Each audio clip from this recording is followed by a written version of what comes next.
నమస్తే అండి. Welcome to SSV Hara YouTube channel. ఈ వీడియోలో మీరు చూస్తుంది వచ్చేసి అడీనియం ప్లాంట్. దీన్నే డిజర్ట్ రోజ్ ఇంకా మెట్ట తామర అని కూడా అంటారు. ఈ ఈ ప్లాంట్ వచ్చేసి మనకి ఫ్లవరింగ్ వచ్చేసి 7 to 14 డేస్ ఉంటుందండి. ఇలా బంచెస్గా పూస్తుంది. దీని బ్లూమింగ్ వచ్చేసి 1 to 2 months వరకు ఉంటుంది. అండ్ ఈ ప్లాంట్కి డైలీ 5 to 6 hours సన్లైట్ ఉండేలా చూసుకోవాలి. ఈ ప్లాంట్ స్టెమ్లో వాటర్ స్టోర్ చేసుకుంటుంది, అందుకే స్టెమ్ చాలా లావుగా ఉంటుంది. సో దీనికి వాటర్ రిక్వైర్మెంట్ చాలా తక్కువగా ఉంటుంది. రెయినీ సీజన్లో వాటర్ ఎప్పుడు స్టోర్ అవ్వకుండా చూసుకోవాలి. వాటర్ స్టోర్ అయితే రూట్ రాట్ వచ్చే ఛాన్స్ ఉంటుంది. అండ్ మనము ఈ మొక్కని మన స్టెమ్ కటింగ్ ద్వారా పెంచుకోవచ్చు, ఇంకా సీడ్స్ ద్వారా కూడా పెంచుకోవచ్చు అండి.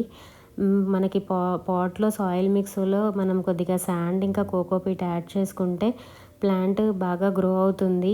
పాట్ ఎప్పుడు కొంచెం చిన్న సైజులో ఉండేలా చూసుకోండి, అప్పుడే మనకి స్టెమ్ చాలా అందంగా ఉంటుంది. పాట్ పెద్దగా ఉంటే స్టెమ్ కాడులాగా పెరిగిపోతుందండి. వన్స్ బ్లూమింగ్ అయిపోయాక మనం స్టెమ్ కట్ చేసుకుంటే మనకి ప్లాంట్ బుషీగా అయిపోతుంది.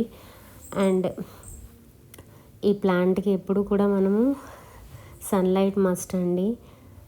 ఇంకా దీనికి వింటర్లో డార్మసీ స్టేజ్కి వెళ్ళిపోతుంది. అప్పుడు లీవ్స్ అన్నీ ఫాల్ అయిపోతాయి. అప్పుడు మనం జస్ట్ లిటిల్ బిట్ వాటరింగ్ ఇచ్చుకుంటే చాలు. సాయిల్ డ్రైగా ఉన్నప్పుడు మాత్రమే వాటరింగ్ ఇవ్వండి. ఆఫ్టర్ బ్లూమింగ్ మీకు ఫ్లవర్ సీడ్స్ తయారవుతాయండి. అవి ఇలా మనకి ప్లాంట్లోనే పడిపోతాయి, గాలికి ఎగురుతాయి. మనం కావాలంటే కూడా సీడ్స్ ద్వారా పెంచుకోవచ్చు. స్టెమ్స్ ద్వారా పెంచుకుంటే బ్లూమింగ్ అంత బాగోదు.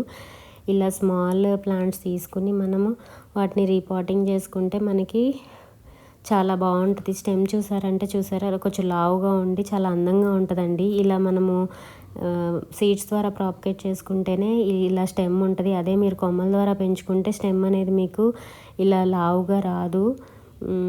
సో దాన్ని జస్ట్ మనము కొంచెం సాయిల్ హోల్ చేసుకుని దానిలో పెట్టేసుకుంటే ప్లాంట్ ఈజీగా గ్రో అయిపోతుందండి. చాలా లో మెయింటెనెన్స్ ప్లాంట్ అండి. ఎప్పుడన్నా మీరు monthly once kitchen waste water అట్లాంటిది ఇచ్చుకుంటే సరిపోతుంది.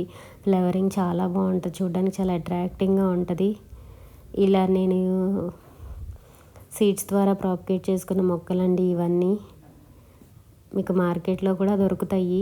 మనము ఇలా సీడ్స్ ద్వారా పెంచుకోవచ్చు. నాకు మోస్ట్లీ అన్నిట్లో ఉంటుంది. చాలా వరకు చూడడానికి ఫ్లవర్స్ బాగుంటాయి, అందుకే నేను ఎక్కువగా ప్రాపగేట్ చేస్తాను, ఎవరికన్నా ఇస్తూ ఉంటాను కూడా.